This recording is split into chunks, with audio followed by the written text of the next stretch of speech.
When François Duvalier came to power in 1957, Haiti was a fragile democracy. Within years, it became a dictatorship so deeply personalized that even the name Papa Doc carried the weight of law. A trained physician, Duvalier built his rule on calculated fear, racial populism, and ruthless control. His most terrifying creation, the Tonton-Macoutes, a paramilitary force of loyalists who operated outside all legal boundaries, turned the streets of Port-au-Prince into a theater of silent obedience. Neighbors watched each other, whispers replaced conversation, and every expression of dissent risked disappearance. Papa Doc didn't just seek control, he sought immortality. He fused politics with mysticism, claiming divine visions and using Vodou imagery to cast himself as both protector and punisher. His portrait hung beside crucifixes. Children learned songs praising him in school. Even ministers and generals bowed their heads when his name was spoken. Haiti became a stage for one man's cult of power, a doctor who diagnosed a nation with rebellion and prescribed terror as the cure. When he died in 1971, power passed not through election but inheritance. His 19-year-old son, Jean-Claude, dubbed Baby Doc, inherited a nation already hollowed by corruption. At first, the world mistook his youth for change. Western leaders courted him. Tourism rose. Money flowed. But beneath the veneer, the same machinery of repression remained.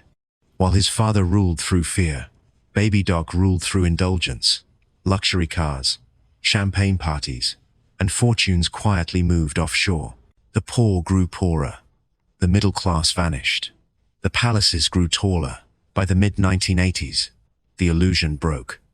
The streets erupted in protest. Foreign journalists recorded the hunger, the exiles, the disappearances. The Reagan administration, once an ally, withdrew support. In February 1986, the dynasty that once called itself eternal fell in a single night. Jean-Claude fled aboard a U.S. Air Force jet with his wife and millions in cash and jewelry. The people poured into the palace grounds, tearing down portraits that had watched them in silence for 3 decades. Even in exile, the Duvalier name lingered, like a curse, whispered by survivors, written into reports, etched into collective memory. When Baby Doc briefly returned to Haiti in 2011, some greeted him as nostalgia, others as nightmare. But the truth was clear. The Duvalier dynasty had turned one of the world's first black republics, born from revolution, into a private kingdom built on fear. In their rise and fall lies a lesson about power's most dangerous mutation. When family becomes state and loyalty becomes worship, tyranny doesn't die, it reproduces itself. By the time Jean-Claude Baby Doc Duvalier inherited Haiti from his father, the nation had already been hollowed out by decades of fear. François, Papa Doc, had ruled not only through soldiers, but through shadows, men who disappeared neighbors at night, priests who preached obedience as salvation, and a web of loyalty stitched together with blood and bribes. When his son took over in 1971, the people hoped youth might bring reform. What they got was luxury without mercy. Baby Doc's Haiti glittered for visitors and diplomats. Polished hotels, smiles rehearsed for foreign aid. But outside those gates, hunger, disease, and silence ruled. The Tonton-Macoutes still stalked the streets, now dressed in suits instead of uniforms. International loans funded private jets. Foreign investors, desperate for cheap labor, called Haiti open for business, while workers earned pennies a day under the eyes of armed guards. Inside the presidential palace, the family turned governance into theater. Imelda Marcos was collecting shoes in Manila. Michel Duvalier was buying diamonds in Paris. Lavish parties filled with champagne and French couture replaced cabinet meetings. The treasury became a personal bank account. Even the Red Cross accused the government of diverting earthquake aid to the Duvaliers' pockets. And yet, for years, the world turned away. The Cold War made strange allies. To Washington, a brutal anti-communist was still preferable to an unstable democracy. But by the early 1980s, the cracks began to show. The currency collapsed, trade shrank, and foreign debt ballooned. Universities became centers of resistance. Protesters filled the capital, shouting, "Abba dictati," down with the dictatorship. The same people who had once whispered now marched. When the army finally refused to fire, Baby Doc fled in the night. On February 7th, 1986, the jet engines roared, a dictator escaping with millions in cash and jewelry, leaving behind a broken nation. The Duvalier's empire ended, but its shadow stayed. Families who had lost fathers and sons in the Makutis prisons searched for graves that no longer existed. Foreign journalists found abandoned torture chambers.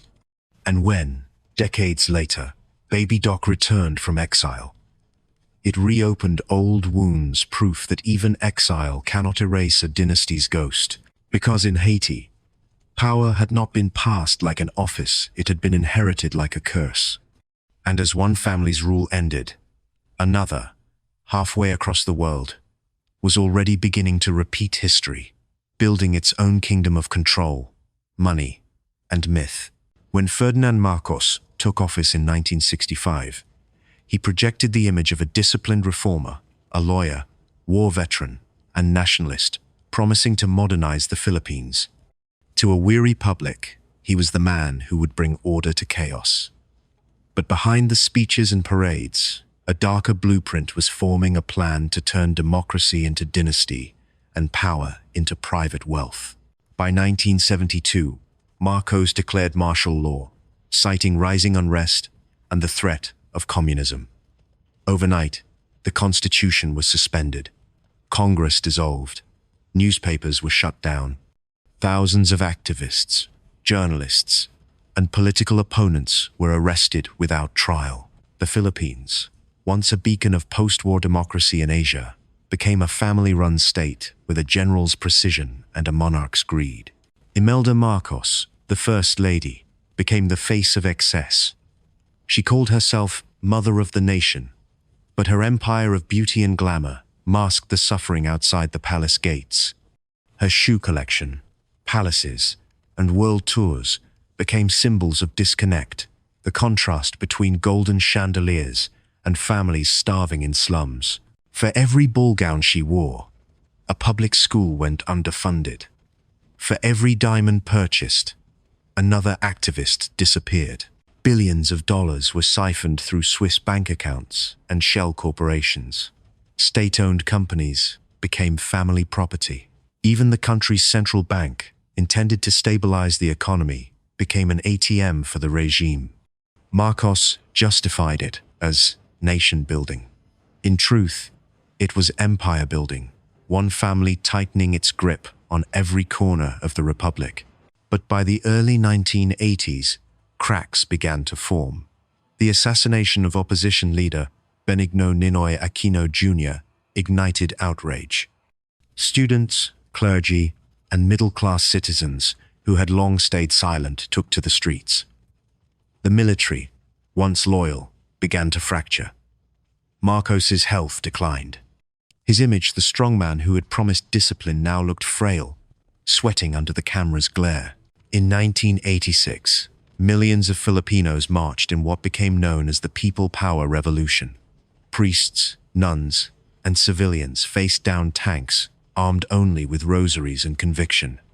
When the smoke cleared, the Marcos family fled aboard U.S. military aircraft, leaving behind abandoned mansions and bank accounts worth billions.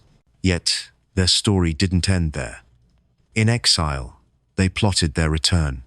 Imelda re-entered politics in the 1990s. Their children, educated, polished, and ambitious, slowly rebuilt the family's public image. Decades later, Ferdinand Bongbong Marcos Jr. stood on a stage as president, declaring unity in the same country his father once ruled by fear. The Marcos dynasty revealed something chilling. History doesn't always bury power, sometimes it recycles it. And as one island nation tried to heal, another family elsewhere was already writing its own chapter in the same story of bloodlines that refused to let go. When Ferdinand Marcos and his family fled the Philippines in February 1986, the television cameras followed their plane into the dark. What those cameras didn't capture was the staggering trail of wealth and secrets they left behind. Inside the Malacañang Palace, investigators found closets stuffed with jewelry, art, and cash. Ledgers revealed offshore accounts and shell corporations spanning continents. The walls, once symbols of absolute authority, now whispered stories of deception and greed. The scale of the theft stunned even their critics. Billions of dollars siphoned from public funds were traced to Swiss banks, real estate in New York, and properties in London. Hospitals crumbled while palaces gleamed. Infrastructure projects became fronts for kickbacks. The World Bank estimated the losses as among the largest acts of state plunder in modern history. Yet, for years, accountability seemed unreachable. The power of the Marcos name lingered a brand too familiar, too politically entrenched to fade overnight. Imelda Marcos, the woman who once stood beside world leaders, reinvented herself as a victim of circumstance. She returned to the Philippines in the early 1990s, appearing in courtrooms wearing pearls and defiance. Her public statements carried no remorse. "It's not theft," she once claimed. "It's love for the country." The statement became a grotesque echo of the delusion that had fueled decades of rule, the idea that power could redefine morality. Meanwhile, Ferdinand Marcos was buried in exile, far from the nation he had sworn to protect. But his myth lived on. Loyalists rebranded his dictatorship as an era of discipline. Social media in the following decades would resurrect old propaganda, turning dictatorship into nostalgia. The Marcos children capitalized on that sentiment. They ran for office, smiled for cameras, and reframed their parents' crimes as history's misunderstanding. Slowly, the dynasty rebuilt itself, not through force, but through narrative. In 2022, Ferdinand Bongbong Marcos Jr. became president, sealing one of history's most improbable comebacks. Decades after a revolution had toppled the family, the same name was once again printed on the ballot, this time by democratic vote. The cycle had closed. The son of a dictator now led the nation his father had once silenced. For some, it was redemption. For others, betrayal. The Philippines learned a harsh truth. Dictators may fall, but dynasties adapt. The palaces they build may crumble, but their influence seeps into culture, law, and memory. The Marcos family proved that power, once concentrated, doesn't die, it evolves. It hides behind nostalgia, behind family legacy, behind speeches about unity. And as the world watched the Marcos name rise again, it raised a question that would echo beyond the Philippines. How many other nations still live under dynasties that claim progress while quietly rewriting their sins?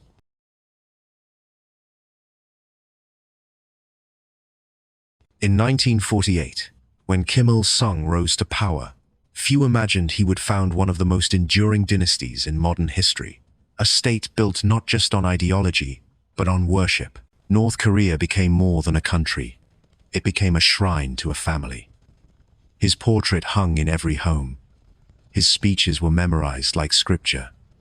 Children learned to say his name before their own. From the ruins of Japanese occupation, Kim Il-sung forged a myth that he alone had liberated the nation, and that loyalty to him was loyalty to Korea itself. By the 1950s, the cult of personality had hardened into a system. The Korean War devastated the peninsula, leaving millions dead. Yet within the wreckage, Kim Il-sung claimed divine survival.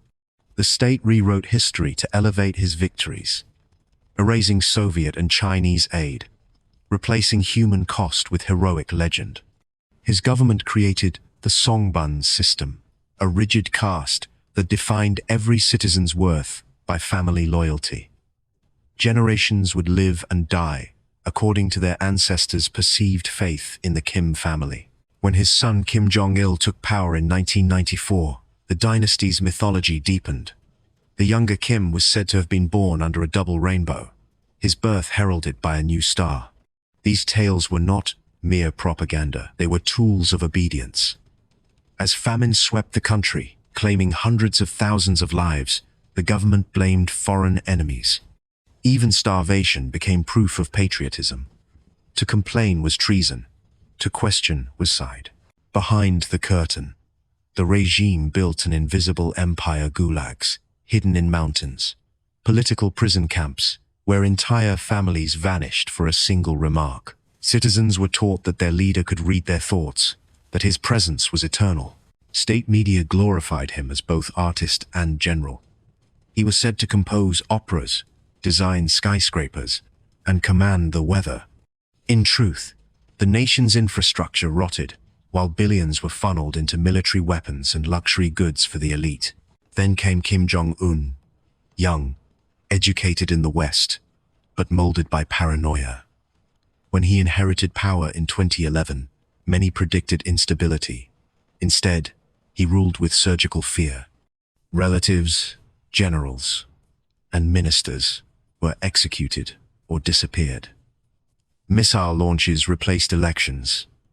The internet was weaponized to project strength abroad while concealing collapse within. The dynasty had survived famine, collapse, and isolation by perfecting one thing: control through illusion. 3 generations of rule turned North Korea into a mirror reflecting the extremes of human obedience and fear. Its people sing hymns to a family that claims godhood while living in blackouts. The dynasty proved that power, when fused with personality, can outlast ideologies, wars, and even truth itself. But as the third Kim raises his son in secrecy, one question haunts the peninsula. Will the world's last hereditary dictatorship ever end, or has the family found a way to make tyranny eternal? By the time Kim Jong Il died in 2011, the world had grown used to the impossible continuity of one family's rule. For over 60 years, the Kim dynasty had transformed North Korea into a sealed kingdom, one where borders, truth, and history were all rewritten to serve a single bloodline.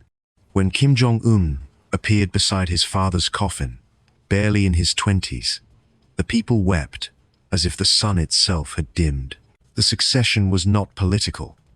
It was hereditary absolute monarchy disguised as socialism. The new leader moved quickly to prove his strength. Within months, high-ranking officials loyal to his father began to vanish. His uncle, Jang Song-taek, once the second most powerful man in the country, was arrested, accused of treason, and executed. The message was clear: loyalty belonged to the throne, not the man who occupied it. Through purges, propaganda, and parades, Kim Jong-un declared himself not just a successor, but a continuation of divine lineage. The state media called him the Great Successor. Billboards proclaimed his limitless wisdom.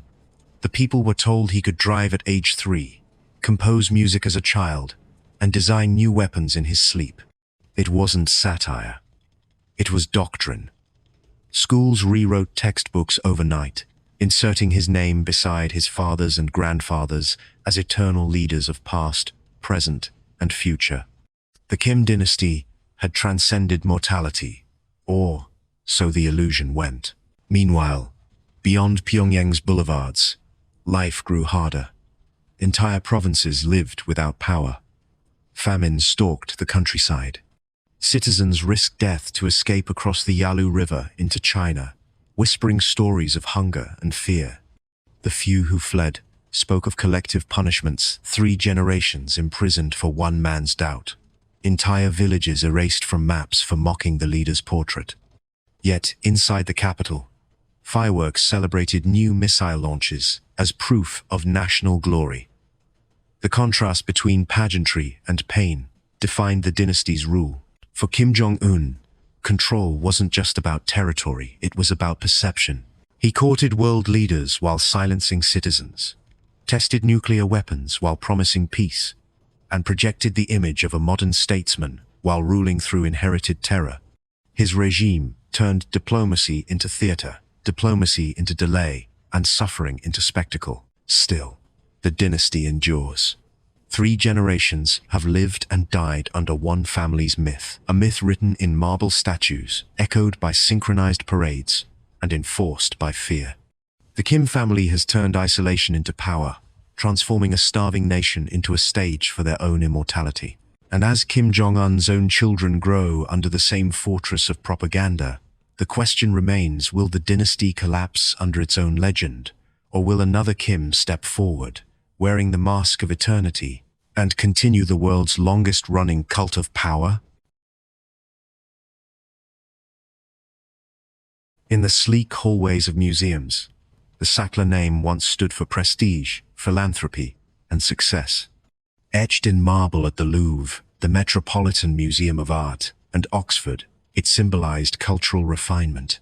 But behind those engraved letters was a fortune built not on art but addiction. The Sackler family, owners of Purdue Pharma, had created one of the most profitable painkillers in history, OxyContin.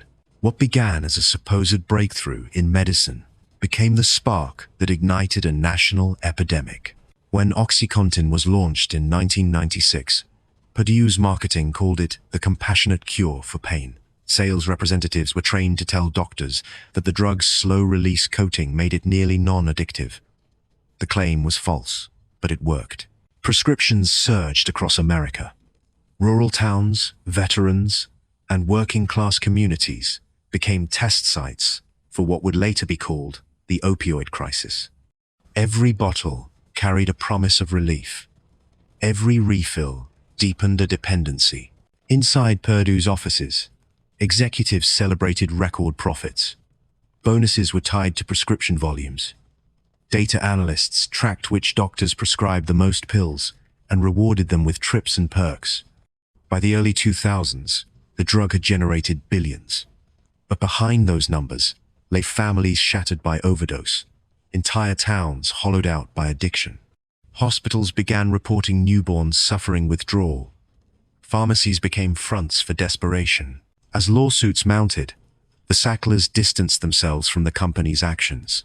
They portrayed themselves as detached investors, yet internal memos showed their fingerprints on key decisions, strategies to turbocharge sales, language designed to blame the addict.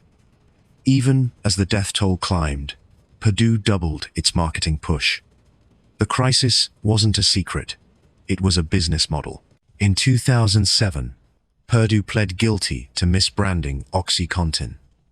The company paid $600 million, a fraction of its profits. No Sackler went to prison. But public anger only grew. Investigators unearthed more documents revealing how deeply the family had directed sales tactics while shielding their names behind charitable donations. Galleries and universities began removing the Sackler name from their walls, an erasure of prestige once unthinkable. By the 2020s, Purdue Pharma declared bankruptcy under the weight of thousands of lawsuits. The Sacklers agreed to pay billions in settlements, but again without admitting wrongdoing. Their fortune remained largely intact, even as the public buried hundreds of thousands of victims. The contrast was obscene. Families mourning in small-town America while the dynasty retreated into quiet luxury. The Sackler story became more than corporate scandal. It was the anatomy of American power. Wealth insulated from consequence, charity masking harm, and a family empire built on the chemistry of dependency. Yet even as the company dissolved, the family's shadow lingers in every courtroom and every recovery clinic. Their legacy stands as a question carved into history itself. When a name is built on pain, can it ever be redeemed, or does it forever remain the emblem of a nation addicted to profit? When the lawsuits finally converged, the Sacklers' empire faced its first real reckoning. Courtrooms across America echoed with the same accusation that Purdue Pharma had engineered one of the deadliest public health crises in modern history. State attorneys presented internal documents, emails, and memos showing the family's involvement in every stage of OxyContin's rise. Yet in the quiet of legal language, the Sacklers maintained their distance. "We acted responsibly," their statements repeated, even as evidence showed otherwise. Behind the polished denials was a playbook of corporate defense. The family moved billions of dollars into trusts and offshore accounts, while Purdue's bankruptcy loomed.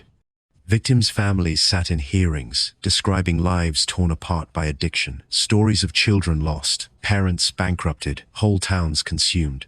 But the dynasty remained protected by its legal walls.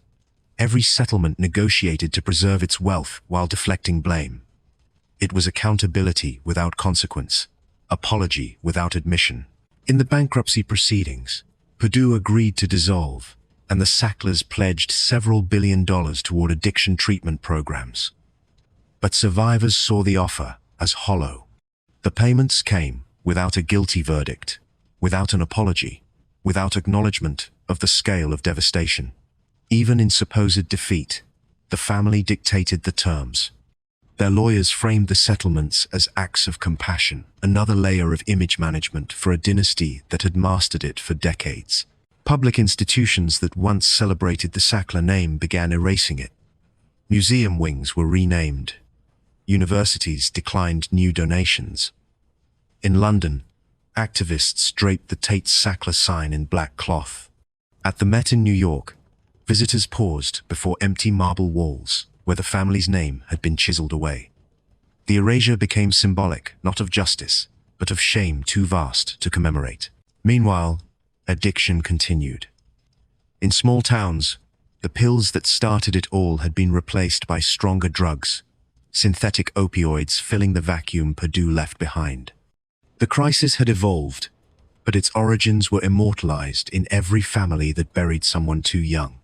The Sacklers' legacy was not just financial, it was biological, woven into generations of grief and dependence.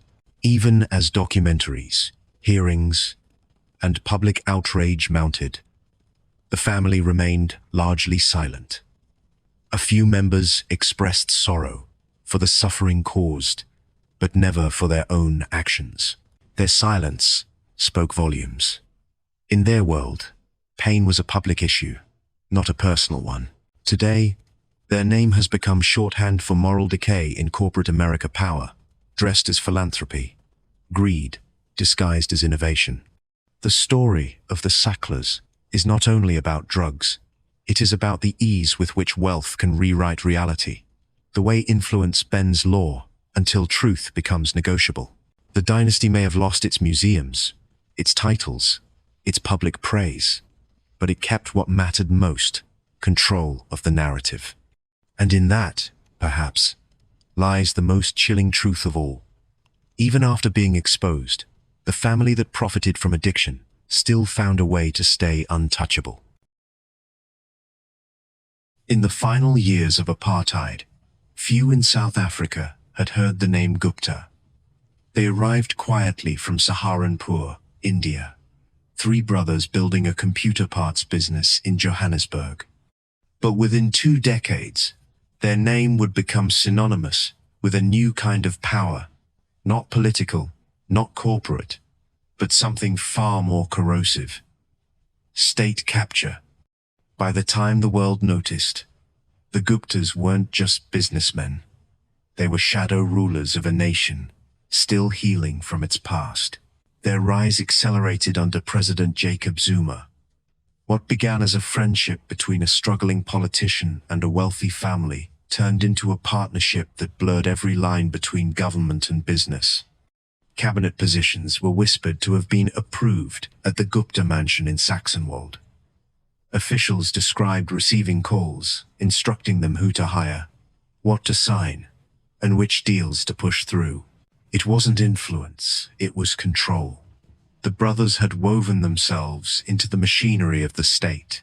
Through a web of companies, the Guptas secured mining contracts, media ownership, and state-funded projects worth billions of rand.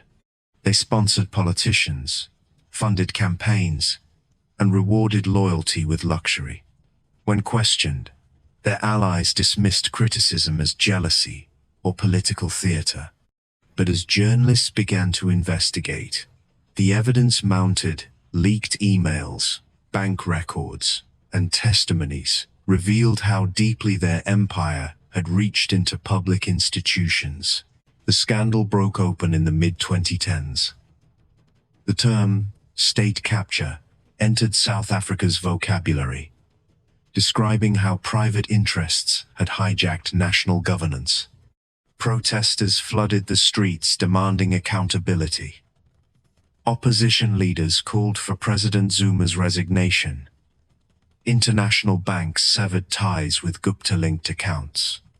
The family, once seen as immigrant success stories, became symbols of corruption so entrenched it threatened the foundation of the post-apartheid state. When the pressure became unbearable, the Guptas fled first to Dubai, then further afield. Their companies collapsed. Their assets were frozen. But in South Africa, the damage was already done. Billions had vanished from the treasury. Public trust had eroded, and the myth of democratic resilience was fractured. The Zondo Commission, a years-long inquiry into the affair, described their influence as a criminal network embedded in the state itself.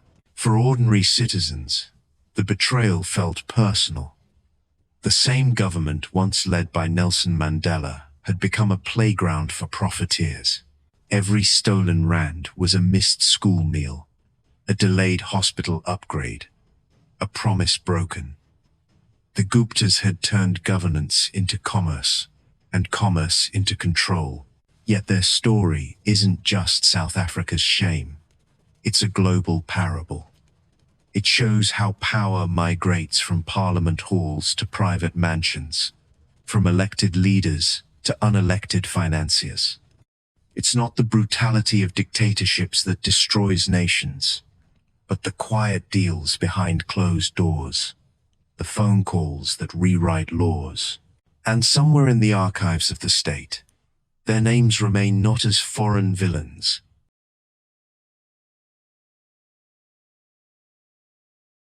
but as a mirror of how easily democracy can be sold, one contract at a time. When the Guptas fled South Africa, they left behind more than empty offices.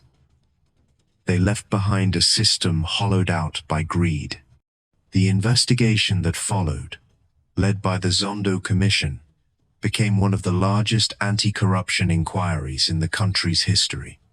Witness after witness described a web of intimidation, bribes, and government capture so entrenched it seemed almost deliberate. What began as whispers of favoritism under President Jacob Zuma was now being laid bare as a deliberate strategy, one that blurred the border between state and syndicate. Executives at state-owned companies testified that lucrative contracts were handed to Gupta-linked firms without competition. Cabinet members spoke of being summoned to the family's mansion, offered promotions, or threatened with dismissal.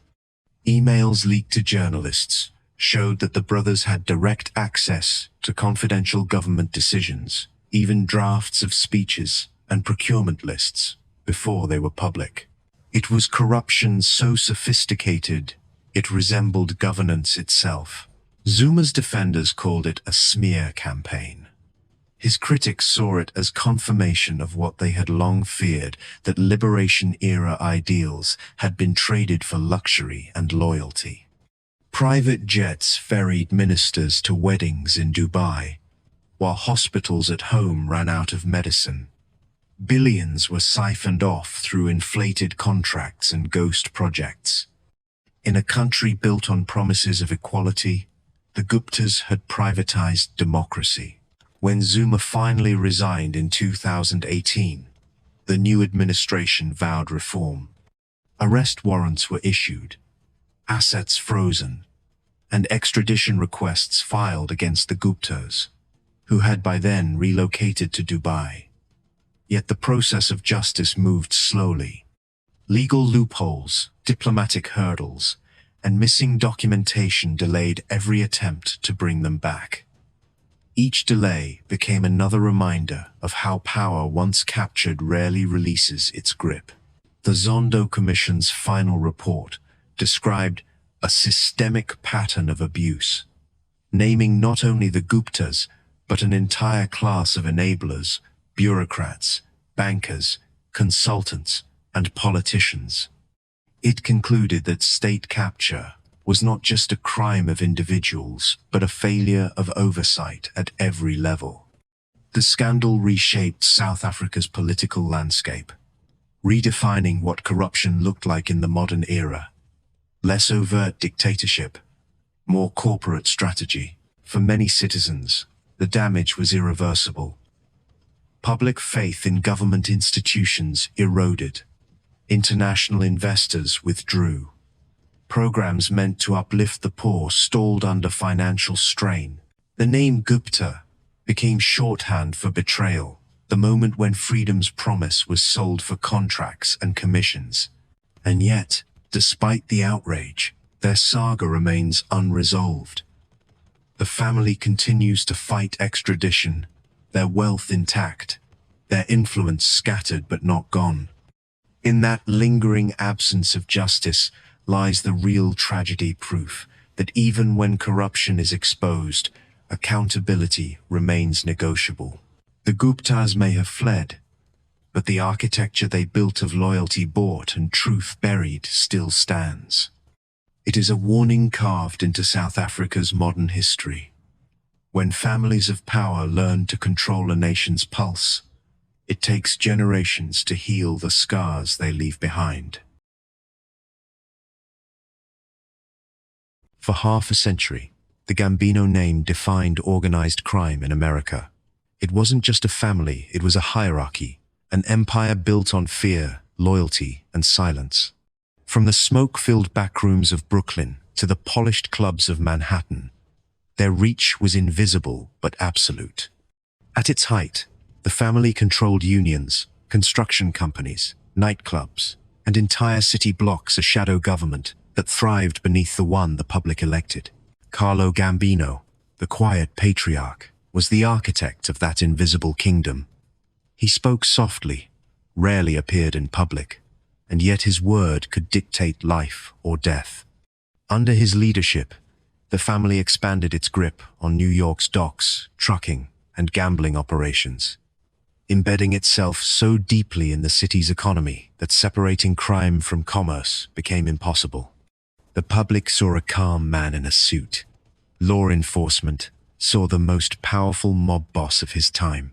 When Gambino died in 1976, the crown passed to Paul Castellano, who traded the old-school street operations for white-collar schemes, racketeering, extortion, and corporate infiltration.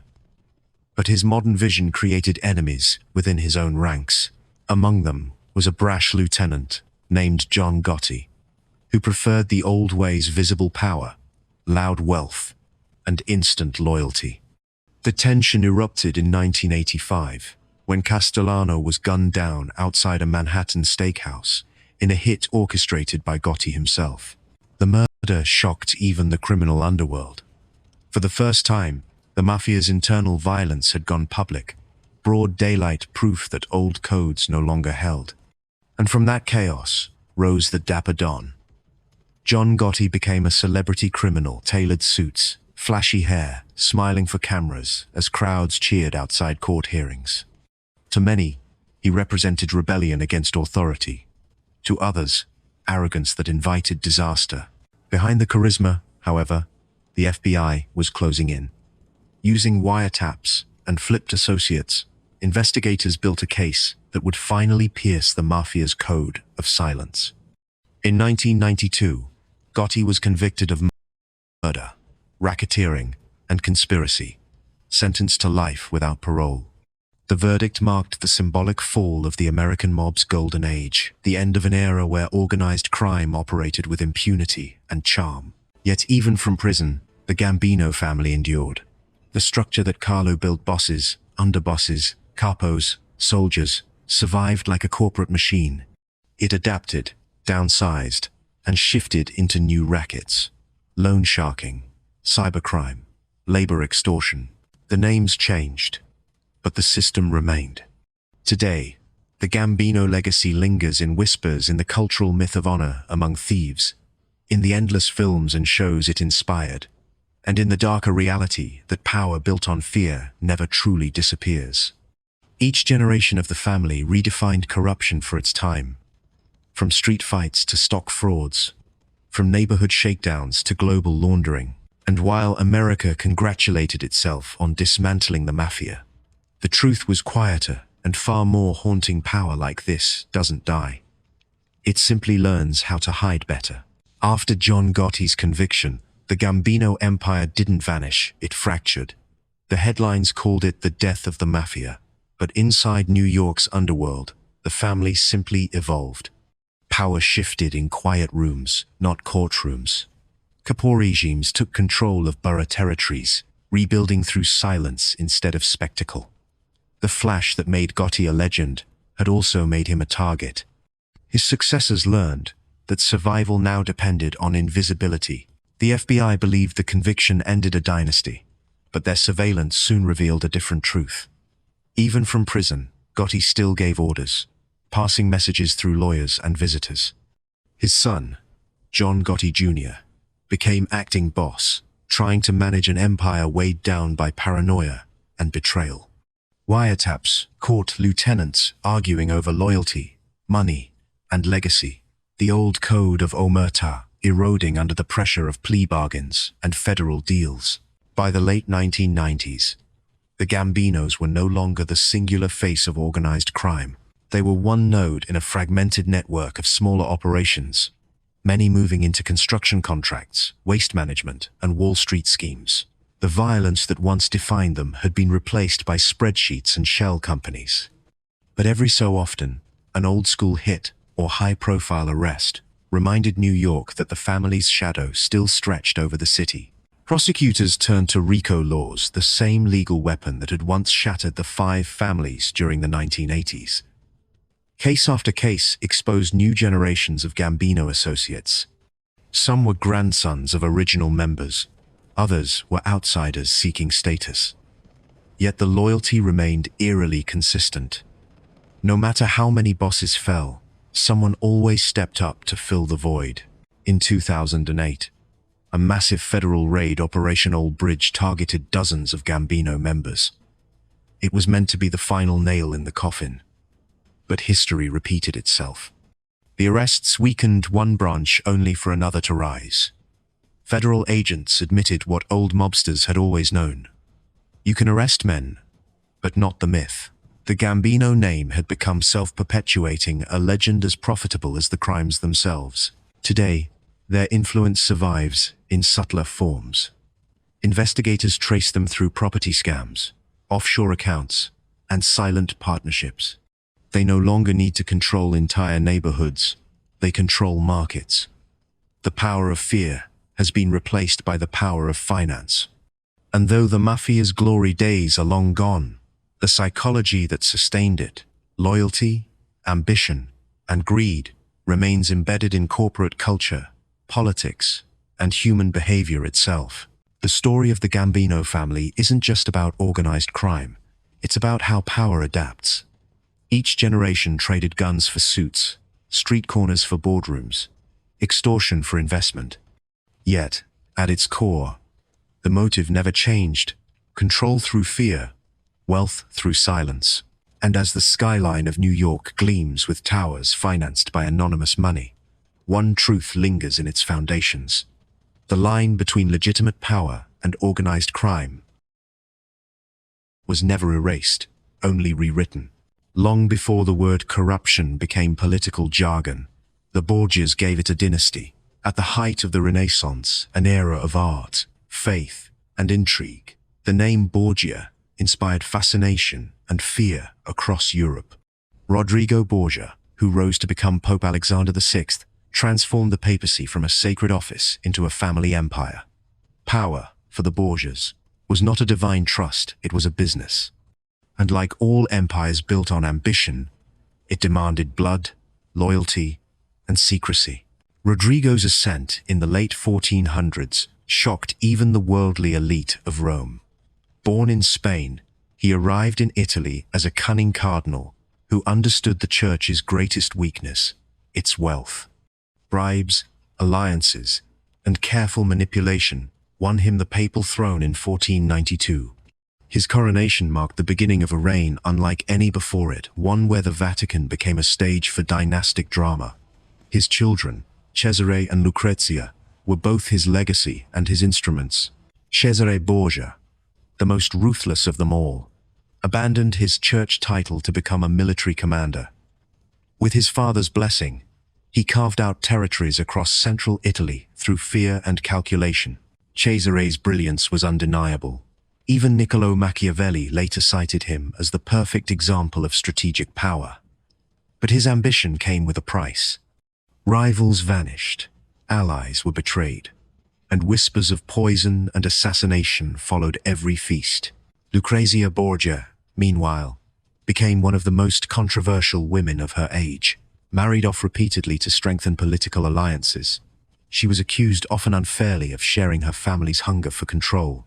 Chroniclers portrayed her as both a pawn and a poisoner, her beauty weaponized in the games of men.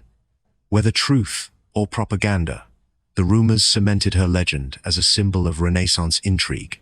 By the early 1600s, the Borgia myth had spread beyond Italy. Tales of their excesses, secret affairs, and midnight murders filled the courts of Europe. Much of it was exaggerated by their enemies, yet the core remained true.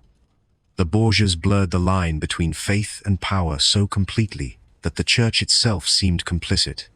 Under Alexander's rule, the Vatican amassed unprecedented wealth, funded wars, and sold indulgences that would later fuel the Protestant Reformation. But as swiftly as they rose, the Borgias fell.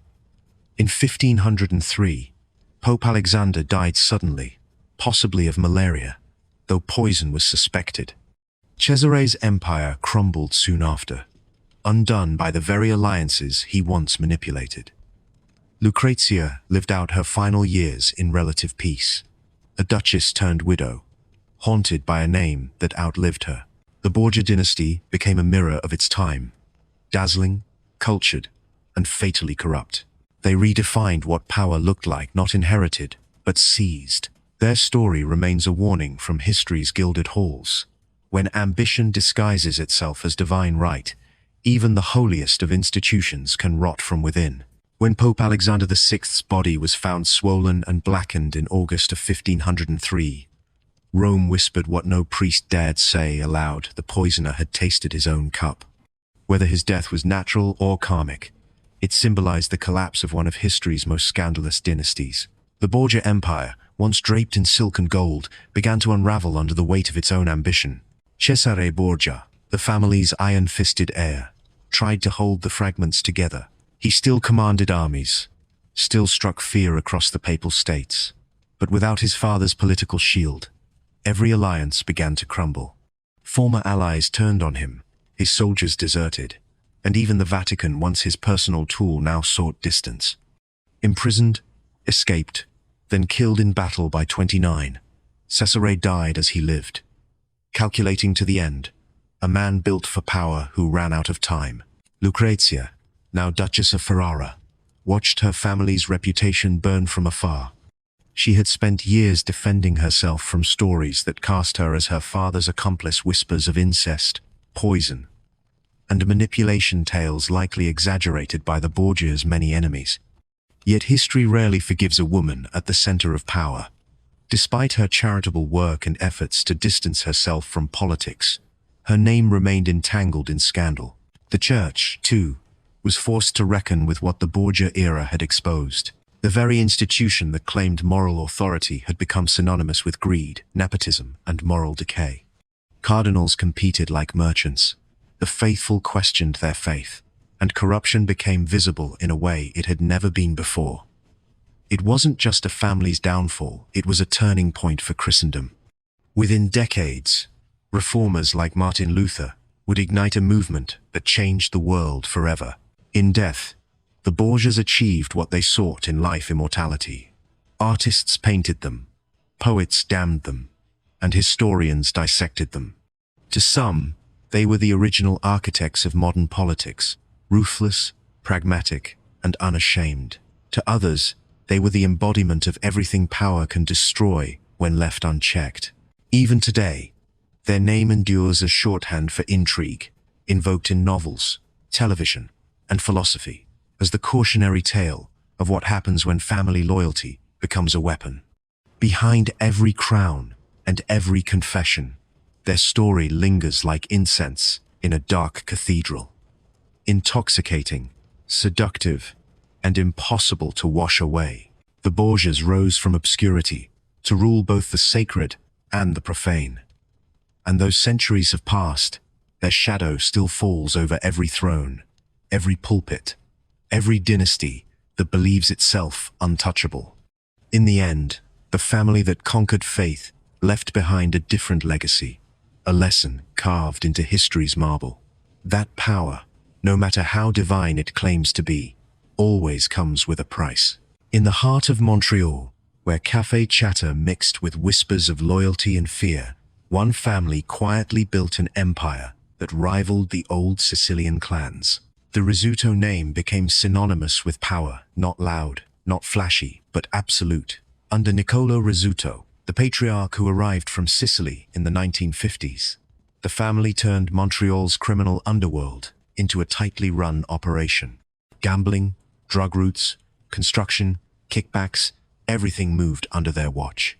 Unlike the brash American dons, the Rizzutos believed in diplomacy. They maintained alliances, kept violence low, and moved money like merchants instead of gangsters. For decades, that approach worked. Montreal thrived as a crossroads between Europe and North America, and the Rizzuto network reached across continents to Venezuela, Italy, and even New York's Bonanno family. At its peak, the clan's influence was so extensive that investigators called it Canada's Cosa Nostra. But behind that calm facade, ambition and resentment were growing. By the early 2000s, internal cracks began to show. Vito Rizzuto, Niccolo's son, had taken control. Charismatic and disciplined, he was known for settling disputes before they spilled blood. Yet fate turned against him in 2004, when U.S. prosecutors charged him with his role in a 1981 triple murder in Brooklyn, a crime that tied Canada's mafia directly to New York's. His arrest sent shockwaves through the organization. With Vito imprisoned, enemies moved in. A series of killings between 2009 and 2012 wiped out the family's inner circle. Niccolo, then in his 80s, was assassinated by a sniper through his kitchen window, a symbolic execution that marked the end of an era. Cousins, lieutenants, even Vito's own son Nick Jr. were murdered in rapid succession. Montreal, once under quiet control, descended into chaos. When Vito was finally released in 2012, he returned to a city changed beyond recognition. The man who had once ruled with order now ruled with vengeance. In less than a year, several suspected traitors met violent ends: car bombs, shootings, disappearances. But revenge could not restore what was lost. Vito's health deteriorated, and by 2013, he was dead of natural causes, leaving behind a fractured empire and a legend of control few would ever match. The Rizzuto dynasty became a parable of organized power in a modern world, a family that built its fortune on discretion, discipline, and blood. To law enforcement, it was proof that old-world mafia codes could adapt to globalization. To the public, it was a reminder that behind every peaceful skyline lies a silent history of ambition and betrayal. Even today, traces of the Rizzuto network remain fragments of influence, scattered through business fronts and underground deals. Montreal still speaks their name in hushed tones, not as villains of the past, but as ghosts of a city that once bowed to one family's quiet rule. For nearly half a century, Nicaragua lived under the shadow of one named Somoza.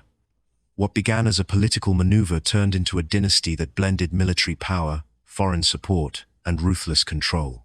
The Somoza family ruled not as public servants, but as proprietors of an entire nation, where opposition meant exile, and silence was a survival skill.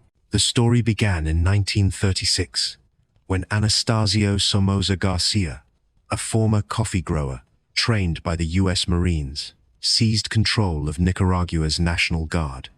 With the backing of Washington, he overthrew the sitting president and installed himself as the country's new strongman. His regime was a paradox, outwardly pro-American, promising modernization, yet internally built on censorship, land grabs, and secret prisons. Somoza Garcia turned the National Guard into a private army, one that enforced loyalty with bullets instead of ballots. By the 1940s, the family had woven itself into every fiber of Nicaraguan life. They owned railways, banks, and media outlets, controlling both the nation's infrastructure and its narrative. The line between government and business no longer existed. Somoza Garcia often declared, "Nicaragua is my farm." For decades, that wasn't far from the truth. When he was assassinated in 1956, power passed seamlessly to his sons, Luis and Anastasio Jr., proof that the Somozas had become less a government and more a hereditary corporation. Luis Somoza briefly ruled with a softer image, but the old machinery of repression remained. When his brother Anastasio Somoza Debayle, known as Tachito, took full command in the 1960s, he revived his father's iron-fisted tactics. The National Guard became infamous for torture, disappearances, and the suppression of any leftist opposition. Wealth continued to concentrate in family hands, while much of the population lived in poverty. The turning point came in 1972, when a devastating earthquake struck Managua. International aid poured in millions of dollars, meant to rebuild the city. Instead, the Somozas siphoned much of it into private accounts. The scandal broke what little faith remained among ordinary citizens. By the late 1970s, the Sandinista National Liberation Front, a coalition of students, peasants, and clergy, launched a full-scale revolution. As violence spread, the regime responded with massacres and U.S. supplied weaponry. But even Washington's patience wore thin. By 1979, the dynasty collapsed under its own brutality. Somoza Debayle fled to Miami, then Paraguay, where he was assassinated a year later by exiled revolutionaries. The House of Somoza, once seemingly unshakable, had finally fallen. Yet their legacy endures as a warning. The Somoza era showed how foreign backing, propaganda, and family loyalty can fuse into one of the most enduring forms of dictatorship. For generations, Nicaraguans lived in the shadow of a single surname, and when the light finally returned, it revealed a nation scarred by decades of power, disguised as patriarchy. When Hafez al-Assad seized power in 1970 through a military coup, few could have predicted that his family would rule Syria for over half a century. What began as a promise of stability after years of coups and chaos soon hardened into one of the most enduring authoritarian regimes in the modern Middle East. Behind the speeches about unity and strength lay a dynasty built on fear, surveillance, and control. Hafez, a former Air Force officer, understood power as architecture built brick by brick through loyalty, coercion, and silence. He created a security state that touched every part of life. Ordinary citizens learned to watch what they said, and to whom. The intelligence agencies, known collectively as the Mukhabarat, became omnipresent. They could be a neighbor, a teacher, or the man behind the bakery counter. In exchange for absolute control, Hafez offered a trade: peace without freedom, stability without truth. For decades, many Syrians accepted it, because the alternative seemed worse. But dissent never disappeared. It was buried alive. In 1982, an uprising in the city of Hama was crushed with such ferocity that it would become a dark landmark in Syrian history. Thousands were killed, neighborhoods leveled, and the event itself scrubbed from official memory. Hafez had proven a lesson that every ruler after him would inherit. Terror could be as effective as ideology. When he died in 2000, his son, Bashar al-Assad, a British-trained ophthalmologist, once seen as a modernizer, inherited not just the presidency, but the machinery of repression. Early hopes for reform evaporated within years. The same intelligence chiefs, the same family in a circle, and the same fear continued to govern Syria. Bashar promised openness. What followed was the same cage, polished and reinforced. By 2011, the Arab Spring had reached Syria. What began as peaceful protests calling for reform spiraled into a brutal conflict that reshaped the region. The Assad government's crackdown, marked by sieges, detentions, and widespread destruction, drew international condemnation and allegations of war crimes. Cities like Aleppo and Homs became symbols of resistance and ruin alike. Throughout it all, the Assad family remained insulated by alliances and realpolitik. Backed by powerful foreign patrons, they survived where other regimes fell. In their version of Syria, loyalty was rewarded, dissent destroyed, and history rewritten in real time. The family's grip became less about ideology and more about survival, theirs and the system's. Today, after decades of bloodshed and displacement, Bashar al-Assad still sits in Damascus, his portrait lining walls that bear the scars of war. The dynasty endures, its legacy a mix of endurance and devastation. To supporters, it represents sovereignty in a hostile world. To critics, it is a living monument to how far a family can go to keep power. The Assads built a nation that became their fortress, and a people who learned that speaking their names too loudly could be dangerous. It is a dynasty that began with a promise of unity and ended in a silence that still echoes through the ruins of a once beautiful country. Across continents and centuries, the story repeats with chilling consistency. A family rises in the name of progress, unity, or faith, then reshapes the nation around its own reflection. What begins as ambition becomes inheritance. What starts as leadership turns into legacy. And soon, the people no longer serve the country, they serve the name carved into its palaces and ministries. From Haiti to Syria, from the Philippines to North Korea, power became something hereditary, a crown disguised as a constitution. These dynasties built nations like fortresses, with walls made of loyalty and fear. Their strength was not just in armies or wealth, but in control over memory. They rewrote history books, silenced dissent, and blurred the line between patriotism and obedience. To oppose them was not treason against the state, but blasphemy against the family itself. In each case, corruption evolved beyond money. It became systemic, baked into law, language, and belief. Children of rulers grew up not in households, but in empires of entitlement, where compassion was weakness and control was survival. As decades passed, the machinery of oppression became self-sustaining. Even when one dictator fell, their networks of cousins, generals, and heirs quietly endured. Power, once personalized, rarely dies. It simply changes faces. These families learned the art of endurance. The Duvaliers weaponized religion and fear. The Marcoses turned glamour into political theater. The Kims transformed isolation into loyalty. The Sacklers traded prestige for addiction. And the Assads turned a nation's grief into their strongest defense. Different continents, different ideologies, but the same playbook. Control the narrative, reward silence, punish truth. What makes these dynasties so haunting is not only what they did, but how familiar it feels. Every society, no matter how modern, has its own quiet dynasties, old families whose names open doors, whose influence shapes policy, whose power hides behind respectability. The scale may differ, but the principle remains. When leadership becomes bloodline, accountability disappears. The real danger of family power is not its brutality, but its normalization. When injustice lasts long enough, people stop noticing it. Children grow up thinking it's natural to see the same faces ruling, the same slogans repeated, the same promises betrayed.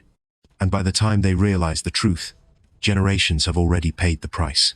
History remembers kings and tyrants by their names, but it rarely remembers the millions who lived, obeyed, and suffered under them.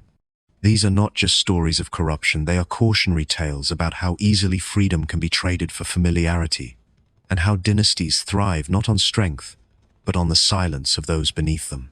When power becomes a family business, nations turn into estates, and citizens become tenants, paying rent with their hope. The lesson left behind is clear. No family, no name, no legacy should ever stand taller than the law. Because once it does, history stops being written by a people and becomes property of a bloodline.